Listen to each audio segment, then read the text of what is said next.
여러분, 우리은행 구조조정에 대해서는 요즘 굉장히 자주 나오는 그런 내용들이죠.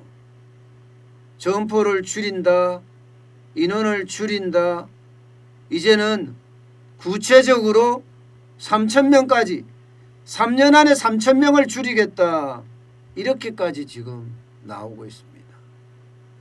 실제 발표에서는 3년간 1,000명을 줄이겠다고 했거든요. 그런데 3년간 신입사원이 보통 2,000명 들어옵니다. 2,000명. 지금 우리은행에서 발표한 그대로를 보면요, 현재 우리은행의 전체 행원이 14,000명가량 됩니다. 이것을 13,000명 수준으로 줄이겠다 하는 게 우리은행의 입장인데, 그러면 앞으로 2년 동안, 3년 동안 신입 행원이 2,000명 들어온다고 감안을 했을 때는 이 2,000명과 그죠? 1,000명을 더 줄여서 3,000명을 줄인다. 신입 행원을 그럼 안 뽑으면 되지, 이렇게 이야기하시죠. 안 뽑을 수 없습니다. 왜냐고요?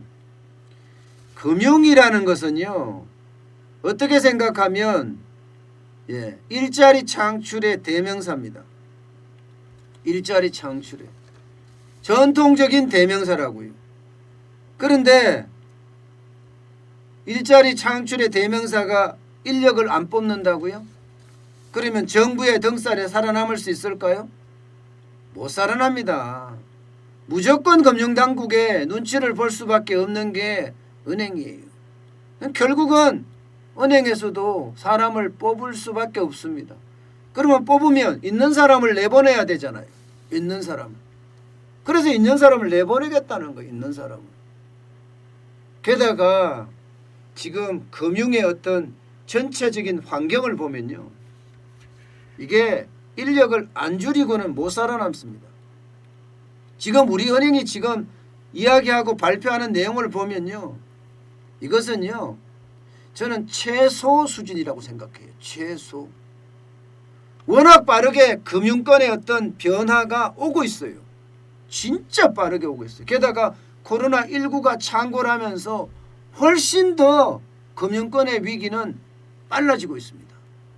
비대면이 워낙 빠르게 진행되니까, 온라인으로 모든 것이 이루어지고 있으니까, 이게 자칫 잘못하다가는 인터넷 은행한테 완전히 뒤져서 경쟁력을 잃어서 결국 5대 시중은행이라는 말도 없어질지도 모른다 하는 위기감까지도 작동이 되고 있거든요. 지금 뭐 금융권에서 뭘 말만 하면 5대 시중은행을 하잖아요. 근데 이 5대 시중은행이 언제까지 5대 시중은행일 거냐, 이런 이야기들이 계속 나와요. 카카오뱅크나 K뱅크가 더 빨리 클 거라는 거죠. 카카오뱅크나 K뱅크. 결국은 코로나19가 그들을 더 빨리 키웠습니다. 인터넷 은행을 말입니다. 비대면 거래가 활성화되니까 더 빨리 되고, 거기는 IT가 굉장히 잘 되고 있어요. IT가. 그 어느 쪽보다도 IT가 빨리 진척이 되면서 발전되고 있다는 뜻이에요. 그러면 5대 시중은행은 어떻게 해야 될까요? 5대 시중은행은 할 수 있는 게 점포 줄여야 돼. 점포 감축 엄청 하고 있어요. 그리고 인원 줄여야 돼. 안 줄이고는 못 참아요. 계속 줄여서 신규 채용을 하고 있는데도 이 정도 가지고 안 된다는 거예요. 더 많이 줄이지 않으면 쉽지 않다. 그만큼요, 이 비용에 대한 고민이 굉장히 커지는 거예요. 인터넷 은행이 지점이 있습니까, 여러분? 없잖아요. 그러면 판매 관리비가 나가겠습니까? 판매 관리비가 엄청 줄어든다는 거예요. 엄청. 그런데 지금 5대 시중은행은 판매 관리비가 여러분 장난이 아닙니다. 장난이 아니에요. 그러니까 이게 인터넷 은행하고 경쟁을 하려면 이제는 안 줄이면 안 되겠다, 이렇게까지 이야기해요. 게다가 영업이익 경비율이라는 게 있습니다. 영업이익 경비율이 뭔가 하면 영업이익에다가 판매관리비가 얼마나 많은 비중을 차지하느냐예요. 판매관리비가 많이 나가면 영업이익이 그만큼 줄어들겠죠. 예. 실제로 보면 대차대조표 회계에서 보면 매출 원가가 있고 매출 총이익이 있고요. 판매관리비가 있고 영업이익이 있습니다. 판매관리비가 많이 나가면 영업이익은 그만큼 줄어든다. 그런데 우리은행 같은 경우는요. 영업이익이 다른 어떤 은행보다도 지금 많이 나가고 있어요. 특히 인건비가 차지하는 비중이 이게 거의 50%에서 70%인데 우리은행이 거의 70%에 육박합니다. 나머지도 인건비가 50%까지 나간다는 것은 이게 앞으로 경쟁력에서는요. 제로라는 거예요. 제로. 영업이익 경비율이 이만큼 되면요. 결국은 구조조정이라는 그런 단어밖에 나올 게 없습니다. 실제 영업이익 경비율을 보면요. 신한은행은 44.2%예요. 국민은행은 48.6%고 하나은행은 43.7%입니다. 그런데 우리은행은 53.7%예요. 굉장히 높죠. 다른 은행들도 높은 거예요. 이게 44%까지 가면 판매관리비 비율이 이거는 굉장히 높은 거죠. 우리은행이 53.7%니까 더 높아서 문제죠. 그러니까 우리은행이 먼저 나서기 시작하는 거예요. 지금. 그러면서 점포의 구조조정. 점포가 전국에 676개 있습니다. 이것을 117개로 거점 점포, 지역 거점 점포 형태로 묶는다는 거예요. 결국은 구조조정한다는 거예요. 이게 그대로 말을 하면 점포를 거의 500개 줄인다는 이야기예요. 500개 줄인다. 676개에서 117개만 놔둔다고 생각을 해보세요. 엄청나게 다이어트 점포를 죽인다는 이야기입니다. 이렇게 되면 여기 있는 인력들도 그만큼 나갈 수밖에 없어요. 그만큼. 왜 그러느냐? 인력이 많으면 직원 1인당 생산성이 뚝 떨어집니다. 우리은행 같은 경우는 앞서 영업이익 경비율도 세지만 직원 1인당 생산성도 굉장히 낮습니다. 제일 낮습니다. 보시는 것처럼 신한은행 같은 경우는요. 2020년 6월만 보자고요. 우리은행은 이게 8천만 원밖에 안 됩니다. 1인당 생산성이. 다 떨어지고 있는 상태에서도 신한은행도 1억 2,300만 원. 하나은행은 1억 1,500만 원.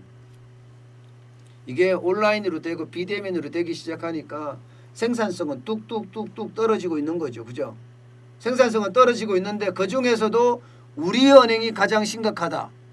그렇게 보이죠. 그러니까 이제 구조조정을 계속해서 단행할 수밖에 없는 구조다. 이렇게 말할 수가 있습니다. 실제로 말입니다. 5대 시중은행에 지금 인력이 너무 많다. 인터넷 뱅크에 비하면 엄청나게 많은 거다. 이대로 계속 가다가는 공멸한다. 이런 얘기까지 나올 정도로 인력에 대한 구조조정이 아마 심각하게 앞으로 대두되지 않을까 보입니다. 농협이나 국민은행 보세요.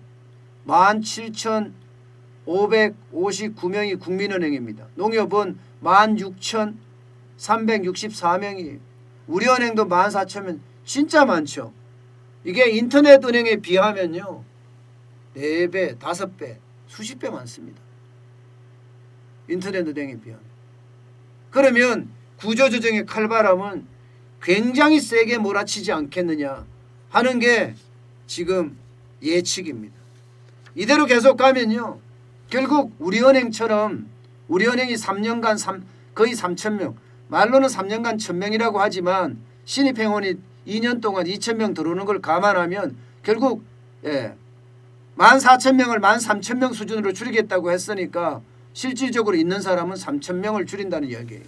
3,000명을 줄였을 때 과연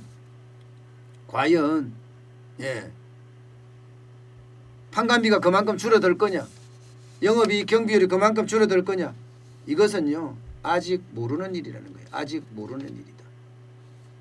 여러분 5대 시중은행이 올해만 하더라도요 인력을 30% 정도 줄였어요. 금융당국에서 인력 뽑아라 하는데도 지금 뽑으면 죽는다는 거 다 알거든요. 아무리 권력이 밀어붙이더라도 은행이 파산할 수도 있거든요. 은행이 지금 이대로 가면요 돈을 빌려준 사람들 기업이나 개인이나 가게나 여기서 만약에 망가지기 시작하면요 은행들도 금융위기 디폴트 나올 수 있습니다. 그러니까 최대한 빠른 시간 내에 경비를 줄여야 되겠다. 경비 중에서는 점포를 줄여냈고 인력을 줄이는 게 가장 빠르니까 지금 그렇게 방향을 틀어가고 있다. 이런 얘기입니다. 시중은행의 사람들은요 이미 그렇게 이야기합니다. 올 것이 왔구나.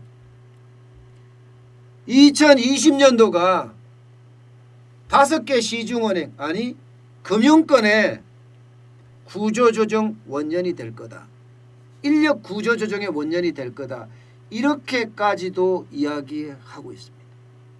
그만큼 앞으로 은행 쪽에 특히 5대 시중은행의 변화는요 굉장히 빠른 속도로 진행이 될 거고요. 옛날에 말했던 은행의 어떤 1등 직장 최고의 직장이 점점 눈물의 직장으로 바뀔까 서서히 두려워지기 시작을 합니다. 아마도 우리가 IMF 때 제일은행이 뭉개지는 거 봤거든요. 그때 제일은행에서 나가는 사람들 피눈물을 흘렸습니다. 이제는 제일은행이 같은 그런 사태가 아마 5대 시중은행에서도 나올 가능성이 있어요. 그렇기 때문에 선제적 구조조정을 하는 것 아닌가 이렇게 봅니다. 그만큼 은행은요 요즘 위험천만이다. 저는 이렇게까지 판단하고 있습니다.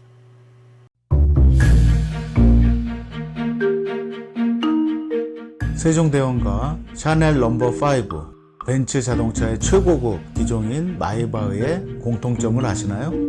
바로 침향입니다. 침향이란 동남아시아에서 자생하는 침향나무가 상처를 입었을 때 스스로를 보호하기 위해서 분비시키는 침향나무의 진액입니다.